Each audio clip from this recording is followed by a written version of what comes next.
隨便食啦！見到咧咁張台咁豐富咧，知我今日請飲茶。係咪真㗎？真㗎啦，隨便食啊！不過咧，有冇咁筍啊？我錢就冇乜㗎啦，因為人工都未有住。咁但係咧，我咧點樣請咧？就因為我識呢度嘅伯樂酒家嘅老闆啊 ，Ivan 係啦，同埋咧我哋呢個即係超級經驗老道嘅大廚名廚啊係啊，名廚啊，梁哥啊！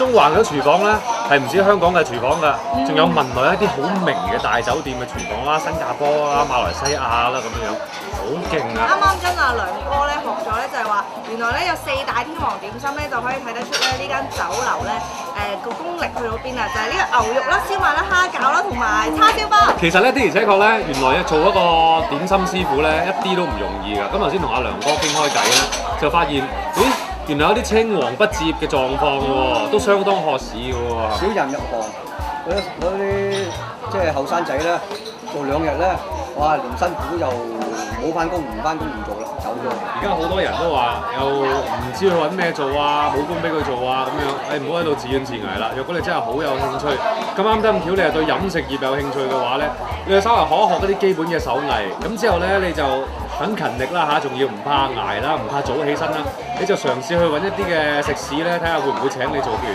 點心嘅學徒啊，或者師傅仔啊咁啊。如果你識做啲嘅話，原來人工咧亦都係唔錯，兼且咧係好多人請，一份好渴市嘅工嚟。住嚟請。咁今日妹頭嚟搞咩嘅咧？嗱，嚟到呢個九龍灣啟業村嘅伯樂酒家，有啲咩搞？見到咁多咁靚嘅點心咧，即係平時就咁食咧就冇用嘅，我要學識點樣去整，所以咧一陣間咧就會連埋 Ben 哥同埋阿 Tips 而家揸緊機咧就一齊咧入廚房度學整點心。好啦，嗱話咗咧學整點心咧，真係去到我哋嘅廚房啦。阿梁哥咧而家就話教我哋整咩先嗱，啊？加下餃先，就係用燉麵同埋新粉咧，加啲熱水，撈勻佢就猜到佢變咗咁樣啦，咁啊碌到佢夠啦，咁啊兩三下手勢就咁咧就怕咯喎，嗱一下，咁啊攞呢度，哇！咁樣係啦，撳一撳佢，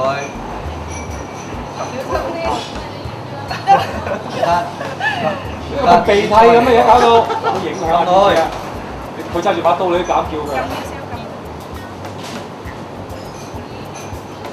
都斬佢咗，接13節從出嚟，1節、2節、3過嚟，拱過嚟啊！呢隻手即係呢隻手啊，呢隻手拱佢過嚟，拱佢過嚟，食嘢先。啊！好嘈，哎呦，酸喎！唔好咁大力啊！要用陰力嘅呢啲要。呢個人咪就係冇陰功咯。 B 龍咧就妹頭嘅。 E 龍咧就我尖屎嘅，就冇靚切。哎呀，跌晒添！好容易啊，包書擺啦，擠啲餡落。哇！哦，跟住就咁樣喎。係啦，咁啊揾啲餡挑褲混佢。好，你得如果肥大咁啊，揸翻手啲佢。咁你煎條咧，手煎咧。你洗乾淨隻手喎，要呢啲啊。喂，你先。你先啊，我先啊。你先啦。好。係啦，整翻正佢，係啦，都得。我得。係咁噶啦。嗱，跟住咧示範埋叉燒包俾你，係咯，可以呢個就係包皮。包叉燒包皮嗰個。你知呢個係咩啊？呢個係叉燒包。咁點解會整到咁嘅形狀咧？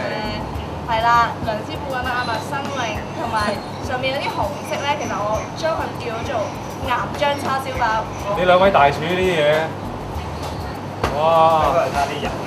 哇，出籠啦！跟住咧，我哋揾阿梁師傅評價下我哋啲手勢先啦。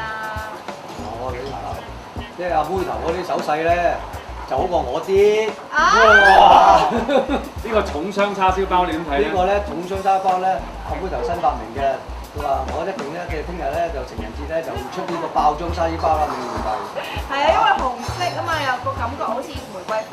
係啦。嗱，尖子嗰啲淨係真係演場，好似輻射咗受嗰啲咩感染咁樣。整啲咁嘅成績都可以接受㗎。好啊！今日真係好多謝咧，伯樂酒家嘅經理梁哥咧，百忙之中抽時間嚟咧教我哋整呢個咁靚嘅呢個酒樓四小龍嘅點心啊，即係四大天王我啊！睇佢整嘢咧，可以收入室弟子，係好有前途啊佢。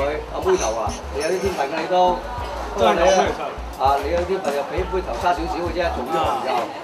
係啊，多謝阿梁哥啦，好教我哋整啲多謝咁難，即係咁難整嘅點心啦。梁哥嘅整得好好，我哋整得哇一皮嘢咁，不過都多謝你抽時間教我哋。多謝晒。